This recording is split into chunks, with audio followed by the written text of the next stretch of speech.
Gloire à Jésus, gloire à Jésus. Shalom, shalom, bien-aimés dans le Seigneur.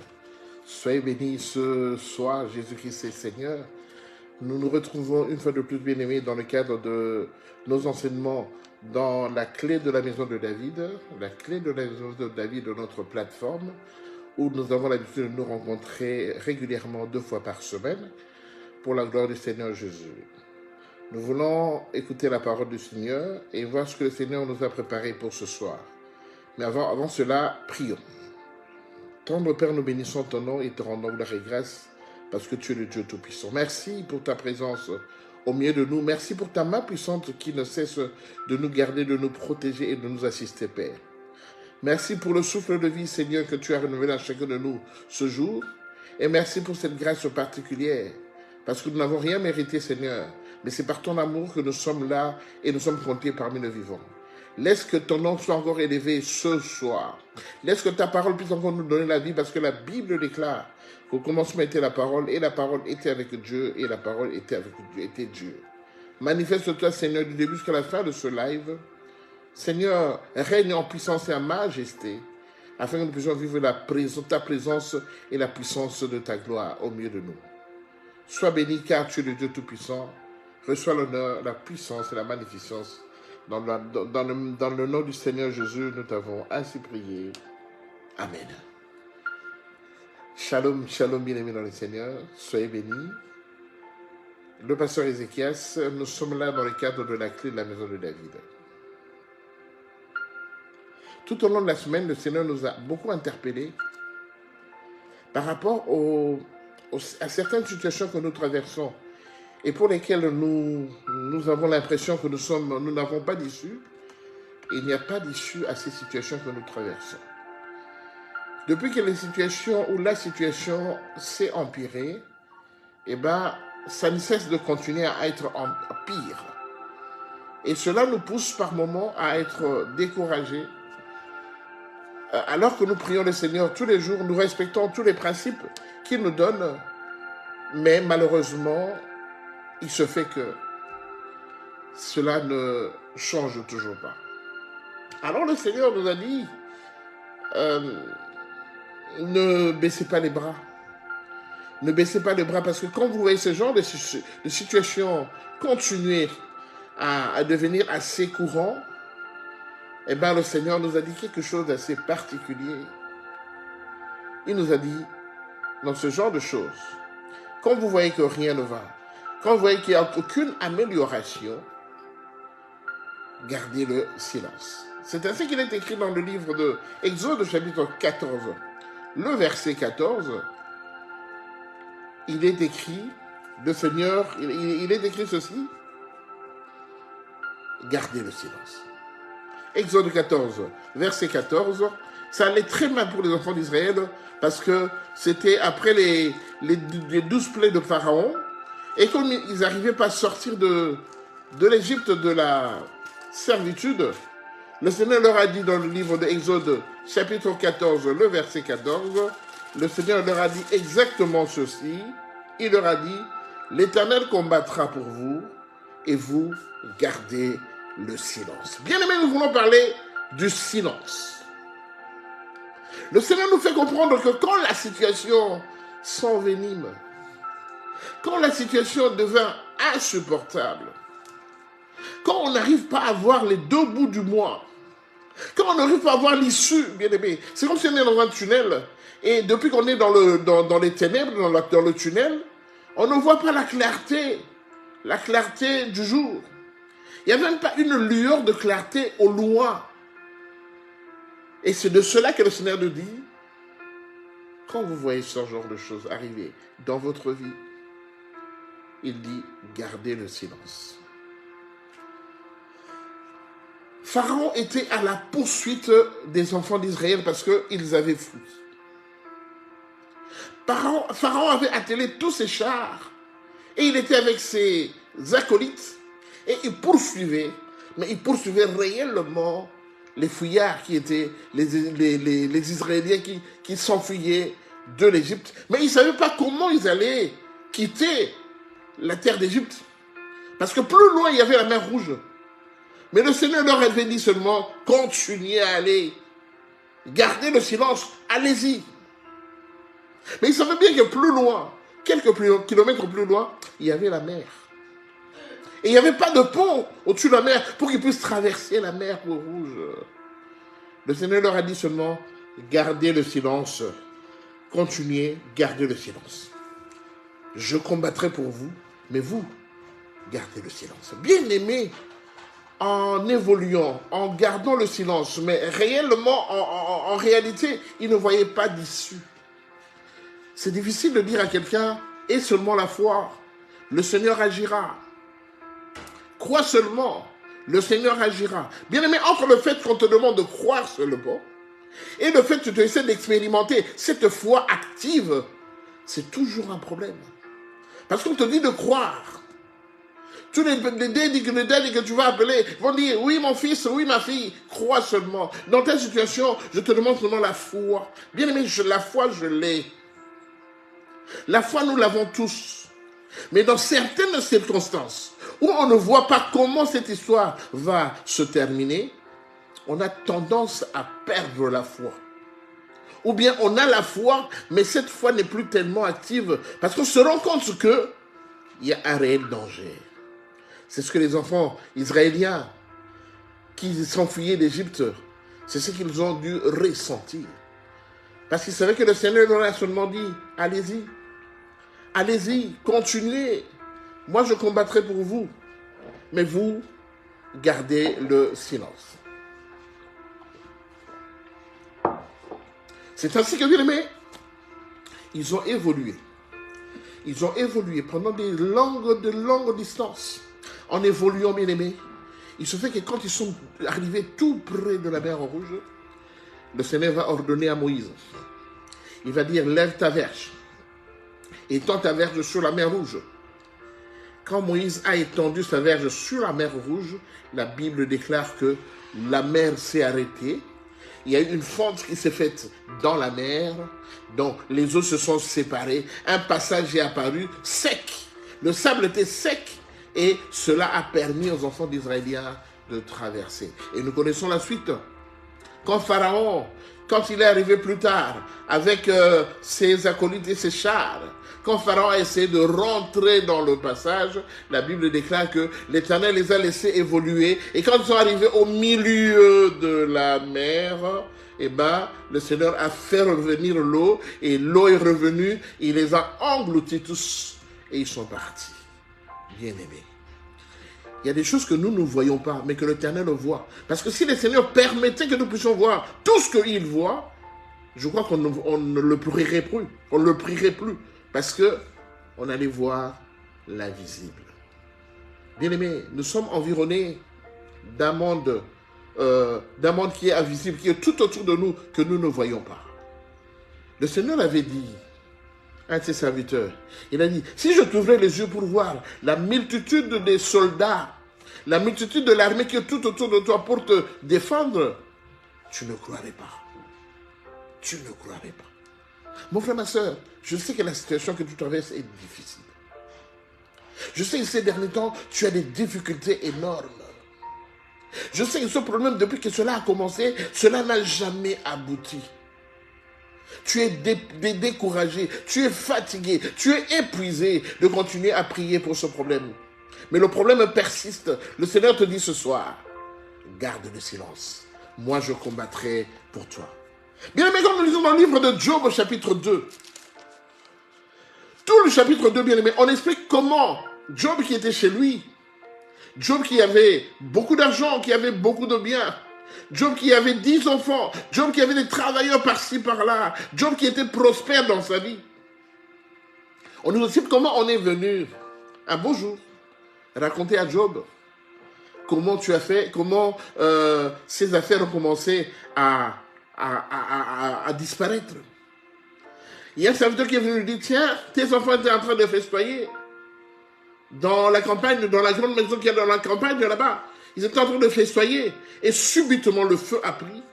Le feu a brûlé toute la maison, tout le hangar était brûlé, donc toutes les bêtes ont été calcinées et pendant que les enfants essaient de fuir, le feu est tombé sur eux et tous tes enfants ont péri. Personne n'a échappé de ce gouffre.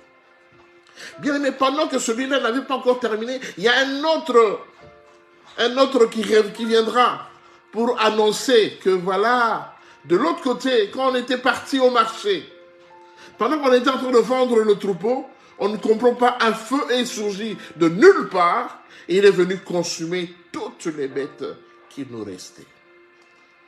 Tout le monde a été calciné, j'ai été le seul à fuir. Pendant qu'il n'avait pas encore terminé, un autre messager apportera une mauvaise nouvelle auprès de Job. Bien aimé, en un jour, Job a perdu tout ce qu'il possédait.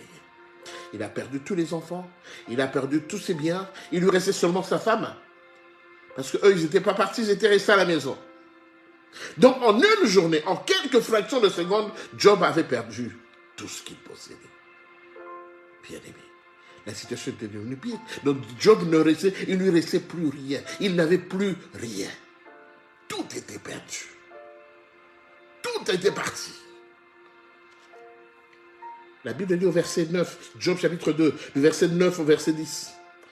La Bible dit, même sa femme, quand elle a essayé de comprendre le désastre qu'ils étaient en train de traverser, sa femme s'est tournée vers lui.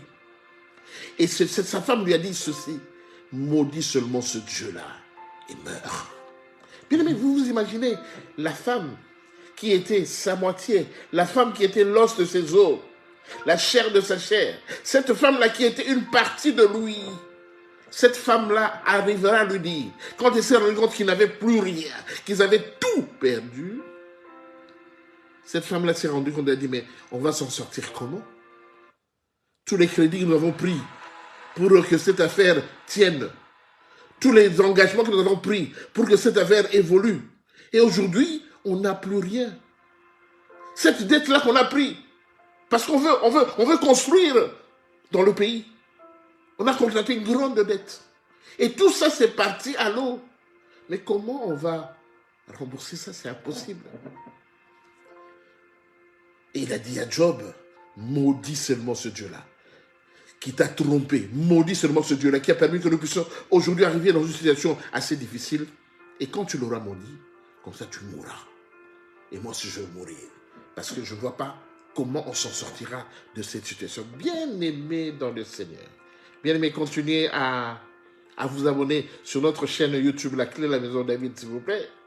Continuez à liker cet enseignement et essayez de le partager parce que ça va aider beaucoup de gens. Le silence. Bien aimé, devant une situation inextricable, le Seigneur te dit silence.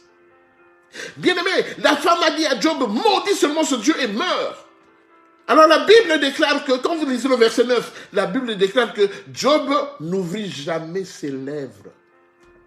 Job ne prononça aucun mot. Job a gardé le silence.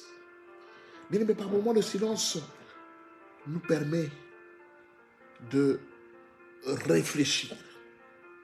Mais quand on est dans une situation impossible, même cette capacité de réfléchir, on ne l'a plus. Et on a dit, Job a gardé le silence. La Bible dit que même ses amis sont venus le voir plus tard pour le consoler. La Bible dit qu'ils sont restés pendant longtemps avec lui. Ils n'arrivaient pas à lui parler parce que Job est devenu silencieux. Bien-aimé, le silence que le Seigneur nous impose, le silence que le Seigneur avait dit aux enfants d'Israël qui quittaient l'Égypte, qui quittaient l'esclavagisme de l'Égypte, le Seigneur leur a dit, je combattrai pour vous, mais vous, tout ce que je vous demande, c'est de garder le silence. Bien aimé, cette semaine, le Seigneur nous recommande de garder le silence. Je sais que tu as des détracteurs par-ci, par-là. Je sais que tu as des gens qui ne s'amusent que leur plaisir tous les jours, c'est de t'envoyer des pics pour te décourager. Je sais qu'il y a des amis qui sont tout autour de toi, des collègues qui ne sont là que pour se moquer de toi par rapport à une situation, par rapport à une vie que tu mènes. Et ils ne passent leur temps qu'à se moquer de toi. Je sais que tu en as marre. Tu en as marre, tu es épuisé. Tu n'arrives plus à supporter. Même ton chef, quand il vient, quand tu travailles, quand le chef vient auprès de toi, tu as envie de sauter sur lui et de l'étrangler, tellement que tu en as marre de cette situation. Le Seigneur te dit, garde le silence. Il te dit, garde le silence. Bien aimé, vous imaginez Job, il avait 10 enfants. Tous les 10 enfants, le même jour, morts. Il avait plusieurs troupeaux. Tout le troupeau décédé, mort, calciné, fini. Bien aimé, tout ce que Job possédait, il n'avait plus rien.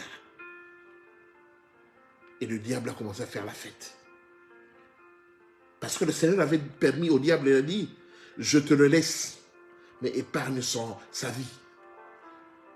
Le diable a fait la fête.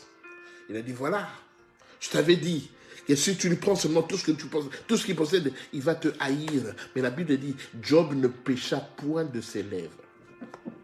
Il y a encore une histoire dans la Bible qui m'a poussé quand même à comprendre le langage de Dieu quand il parle du silence. C'est quand Adam, qui est écrit dans le jardin d'Éden, Adam était content. Le Seigneur lui avait donné le courage, le droit de nommer tous les animaux qui étaient dans le jardin d'Éden. Adam était le gestionnaire du jardin d'Éden. Dieu l'avait mis dans le jardin, mais c'est Adam qui devait gérer le jardin d'Éden. Le Seigneur lui a donné toutes les capacités pour essayer de voir comment la pisciculture, comment les oiseaux sont organisés, tout ça. Et c'est Adam qui donnait le nom à tous ces gens-là. Mais le Seigneur a dit qu'il n'est pas bon que l'homme soit seul. Il s'est rendu compte que non. Pour qu'Adam soit heureux, il lui fallait une aide semblable. Il lui fallait une personne qui puisse lui apporter ce havre de paix. Ce havre de paix qui lui manquait. Parce qu'il avait tout dans le jardin d'Éden, mais il lui manquait quelque chose. C'est pourquoi le Seigneur a dit, il n'est pas bon que l'homme soit seul. Je lui ferai une aide semblable. Mais pour que le Seigneur puisse faire une aide semblable, pour que le Seigneur puisse créer Ève à côté de Adam, pour que le Seigneur puisse mettre en exécution sa pensée, la Bible nous dit que le Seigneur frappa Adam d'un sommeil profond. Je répète, le Seigneur frappa Adam d'un sommeil profond. Bien-aimé, Adam était là. C'est comme si tu étais là, bien-aimé, tu regardais, tu es en train de discuter avec quelqu'un, la Bible en train de discuter avec quelqu'un, subitement, tu subis une narcolepsie. Une narcolepsie, c'est un sommeil brusque et profond. Je ne sais pas si ça vous est déjà arrivé, tellement que tu as un manque de sommeil depuis longtemps, et à un moment, tu es en train de parler avec quelqu'un, et la personne était en marque de sommeil depuis longtemps, subitement, sans pour autant se rendre compte, la personne tombe dans un sommeil profond. On appelle ça une narcolepsie. Donc, subitement, Adam qui discutait avec Dieu, le Seigneur le frappa d'un sommeil profond. Et narcoleptique, paf, Adam s'est endormi profondément. Bien-aimé, pour que le Seigneur agisse bien, il fallait que Adam soit dans le silence. Donc, sans le vouloir, le Seigneur a mis Adam dans un silence profond. Et pendant qu'il était dans le silence profond, le Seigneur fit l'opération. Il prit une côte de Adam et il en forma Ève. Et quand Ève maintenant était formée à côté de Adam, maintenant le Seigneur a permis que Adam se réveille. Bien aimé, le silence, c'est un langage de Dieu. Nous sommes des chrétiens. Aujourd'hui, nous subissons des difficultés. Nous subissons beaucoup de choses. Mais le Seigneur nous renseigne, nous parle. Il ne parle pas seulement avec une voix audible. Il nous parle dans le silence. Pendant que tu es silencieux, tu ne dis rien. Le Seigneur peut te parler. C'est ainsi que nous avons notre frère, Jean. Notre frère Zacharie. Zacharie dans le livre de Luc au chapitre 1. Zacharie qui était un serviteur de Dieu.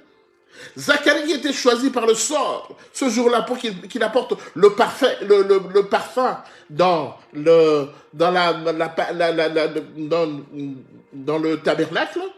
Et Zacharie, en fait, toutes les fois, quand il fallait amener le parfum dans le lieu très saint, on cherchait un sacrificateur. Parmi les sacrificateurs qui étaient là, on choisissait un sacrificateur qui devait jusqu'à rentrer dans le lieu très saint. Parce que dans le tabernacle, il y avait le parvis, Il y avait le lieu saint et le lieu très saint. Bien aimé, pour accéder au lieu très saint, il fallait être sacrificateur. Il fallait être quelqu'un qui était voué au sacerdoce. Il fallait être sans tache ni ride, ni rien de semblable. Et quand on entrait là-bas, on y entrait seul. Pourquoi on y entrait seul? Parce que c'était un lieu très saint où il y avait la présence du Seigneur. Donc il fallait y entrer seul dans un lieu très saint où Dieu était constamment présent et l'ange arrivait en fait pour apporter un message ou bien pour accepter le parfum qu'on lui apportait. Et Zacharie, quand il a été choisi par le sort, Zacharie est rentré pour apporter le parfum tel que la loi l'exigeait. Et une fois que Zacharie est rentré pour apporter le parfum, la Bible déclare. Donc quand on entrait là-bas, parce qu'en fait, il y a des gens qui rentraient là-bas, certains sacrificateurs qui rentraient là-bas, mais qui n'en sortaient plus parce que, comme ils étaient pleins de péchés, et là-dedans, ça ne pardonnait pas. Si tu étais plein de péchés, comme c'était un lieu très saint, et que l'ange ou bien le Seigneur descendra en présent, donc si tu n'étais pas saint, tu risquais de perdre ta vie. C'est pourquoi quand ils allaient là-bas, quand ils rentraient là-bas, on accrochait à leurs jambes, à leurs pieds, à leurs chevilles des cloches. De telle sorte que quand il bougeait là-dedans, de l'autre côté, les cloches qui étaient attachées à son pied par un long fil, eh ben, on écoutait comment les cloches bougeaient pour savoir que la personne était encore en vie. Mais si pendant un moment, il n'y avait plus de cloches, ça ne tintait plus, cela supposait que la personne qui était de l'autre côté, qui était dans le lieu très saint, était peut-être déjà tombée, était peut-être déjà mort. Et c'est comme ça que, pour cela, on faisait quoi? On tirait sur le fil pour les faire sortir, les tirer vers l'extérieur, parce que rien n'allait. Alors Zacharie, quand il est rentré là-bas, Zacharie, sa femme s'appelait Marie-Madeleine, qui était la tante de Marie, la mère de Jésus. Et une fois qu'ils étaient là-dedans, la Bible déclare que Zacharie, une fois qu'il était là, il y a eu l'ange qui est descendu. Et l'ange lui a dit, Zacharie, sois heureux, parce que tes prières ont été exaucées. Le Seigneur a écouté ta prière. Tu deviendras papa d'un enfant. Et cet enfant-là, il sera là pour faire le travail, pour préparer le chemin du Seigneur. Cet enfant, tu l'appelleras Jean. Jean. Lui s'appelait Zacharie. Et dit que cet enfant-là, tu l'appelleras Jean le Baptiste. Bien aimé, comme Zacharie était en train de réfléchir, parce que nous réfléchissons beaucoup. Alors Zacharie dira à l'ange, mais c'est impossible, parce que ma femme est déjà avancée en âge. Comment est-ce que ce genre de choses pourraient être possibles? Bien aimé, le Seigneur a dit, l'ange lui a dit, comme tu as douté, tu vas devenir muet jusqu'à la naissance de Jean-Baptiste. Bien aimé, quand Zacharie est sorti de là, Zacharie ne parlait plus, il est devenu muet. Il ne faisait qu'écrire. C'est-à-dire qu'on lui posait une question, il répondait en écrivant, mais il ne parlait plus. Parce que le Seigneur l'a rendu silencieux. Bien aimé, le silence. Parce que le Seigneur savait que aussi longtemps que Zacharie allait continuer à parler, cette promesse que je lui ai faite, il risquait de ne pas l'obtenir. Je le rends silencieux, il ne parlera plus jusqu'à ce que la promesse arrivera. La Bible déclare, si une promesse tarde à venir, attends-la, car elle s'accomplira certainement. Alors ce soir, je parle à quelqu'un qui attend une promesse. Le Seigneur peut-être t'a mis dans le silence ou te pousse à rester dans le silence pour ne pas louper. Parce que la Bible déclare que la bénédiction de l'Éternel, elle enrichit et elle ne se fait suivre d'aucun chagrin. Mon frère, ma soeur, ta bénédiction arrive. Ma soeur, ta bénédiction arrive. Mais le Seigneur voudrait que tu passes dans un moment de silence. Sois silencieux. Même si le Seigneur t'a promis monts et merveilles, ferme un peu ta bouche. Garde le silence. Garde le silence. Peut-être le Seigneur se rend compte que tu parles beaucoup. Mais il te dit qu'aujourd'hui, garde le silence. Ferme un peu ta bouche. Vous savez bien aimé, ceux qui parlent beaucoup, ils n'arrêtent pas de pécher. La bouche qui parle beaucoup, c'est cette bouche-là qui pêche. Le Seigneur te dit ce soir, shut your mouth, comme disent les Anglais, shut your mouth. Ferme ta bouche. Continue à prier. Parce qu'il dit, il combattra pour toi. Mais toi, il te demande de garder le silence. Bien aimé, si Job avait parlé, peut-être ça allait déclencher quelque chose de négatif. Mais quand Job, on lui a apporté la nouvelle, une nouvelle aussi accablante, aussi difficile à soutenir, à supporter, la Bible dit que Job ne pécha point de ses lèvres. Mon frère, ma soeur, ta bouche. Vous savez, la Bible dit que la langue, c'est un petit élément. Mais la langue peut te tuer et la langue peut te garder en vie. La langue, le petit élément que nous avons. Mon frère, ma soeur, aujourd'hui, le Seigneur se rend compte que tu parles beaucoup. Le Seigneur se rend compte qu'il veut faire des merveilles dans ta vie. Mais tu parles. Il te dit, chut, silence. Silence. Garde le silence. Garde le silence. C'est pourquoi, bien aimé, quand vous allez à l'hôpital, on écrit, sur le mur, on écrit silence. Garde le silence. Parce que les malades guériront dans le silence. Les chirurgiens opéreront dans le silence. On soignera les patients dans le silence. C'est pourquoi on vous dit, garde le silence. Ce soir, je te dis, mon frère, ma soeur, garde le silence. Parce qu'on se rend compte que tu n'as plus la langue, tu ne sais plus maîtriser ta langue. Garde le silence parce que le Seigneur va faire des merveilles. Nous voulons prier ce soir, bien-aimés.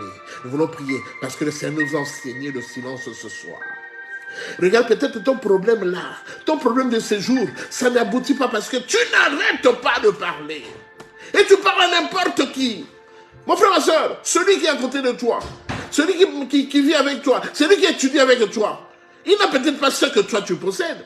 Et tu crois qu'il sera content de toi quand tu lui ouvres la bouche, que tu lui parles de tous tes projets, alors que ces projets sont en gestation, ne sont qu'en pensée. Toi, tu ne fais que parler de tes projets. Ferme un peu ta bouche, mais sans prière.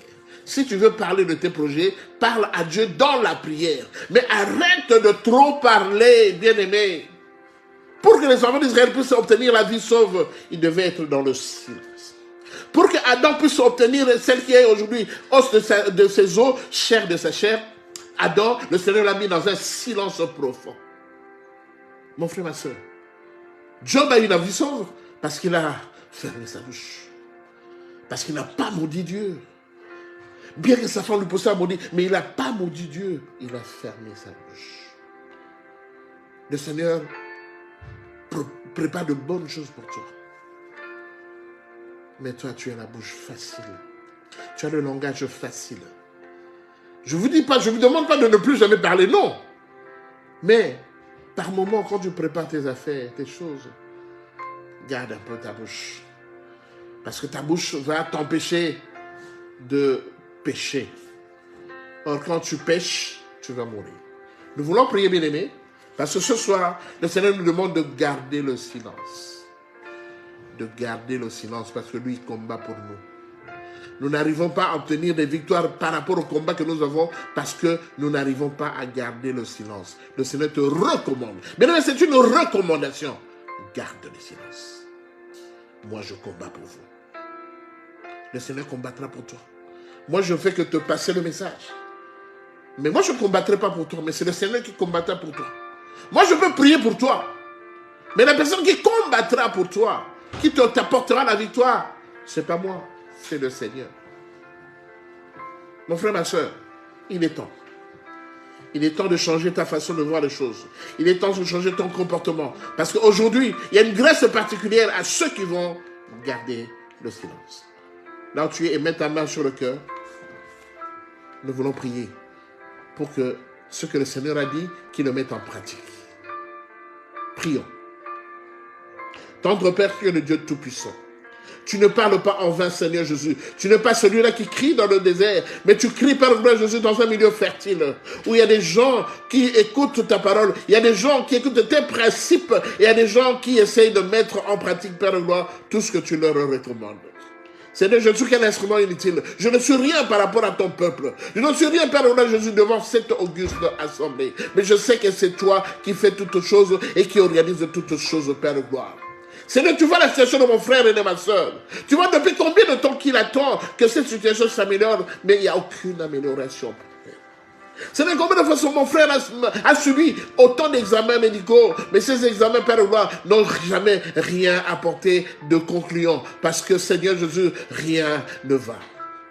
Mais il a plu, Seigneur Jésus, que ce soir, que tu nous parles du silence. Tu nous demandes de garder le silence, Père.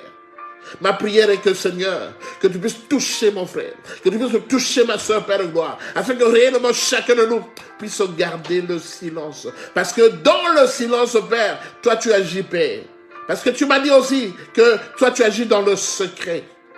Qui dit secret, Père de gloire, c'est le silence, Père. Seigneur, je sais que Père de gloire, Seigneur, sont la paix, qui ont ouvert leur cœur vis-à-vis de toi, parce qu'ils étaient dans des calamités incroyables, quand ils étaient dans des difficultés incroyables, Père de gloire. Toi, tu agis, Père, parce que tu leur as imposé le silence. Parce que tu ne travailles pas, Seigneur Jésus, quand quelqu'un est agité, mais tu travailles dans le silence, afin que la personne puisse voir réellement le résultat escompté. Seigneur, touche mon frère et ma soeur. Qu'il soit patient.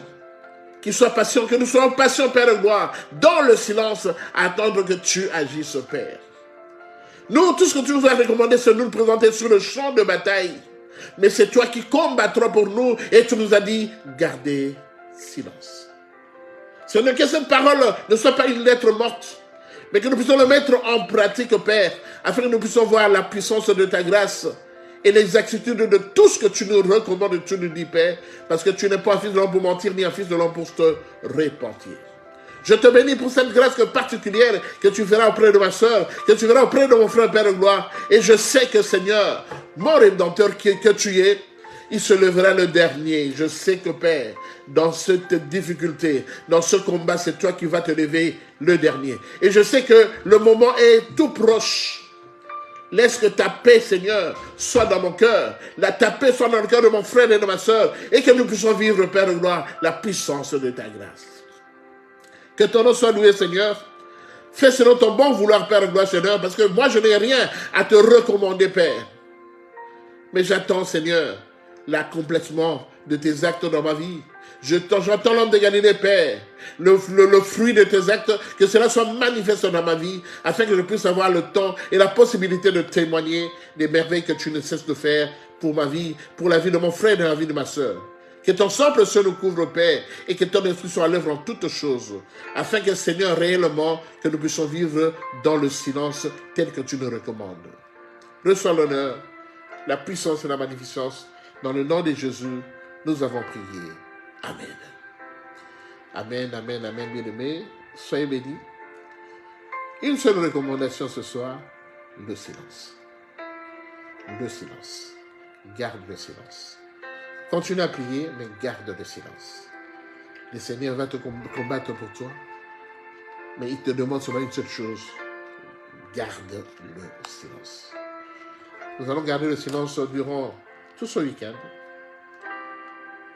parce que le Seigneur va se manifester et nous attendons sa manifestation dans notre vie, parce qu'il est le Dieu Tout-Puissant. Soyez bénis, bien-aimés, on a passé un moment merveilleux ensemble. Continuez à aimer, continuez à mettre des j'aime, continuez à partager cet enseignement et surtout continuez à vous abonner sur notre chaîne de YouTube, La Clé de la Maison de David. Que le Seigneur vous bénisse au centuple. Ne manquez pas, bien-aimés, de garder le silence. C'est vraiment une recommandation et cela va beaucoup vous aider pour la suite de la semaine et du week-end. Que le Seigneur vous bénisse abondamment. On se reverra, s'il le veut bien, la semaine prochaine. Soyez bénis. Shalom, shalom.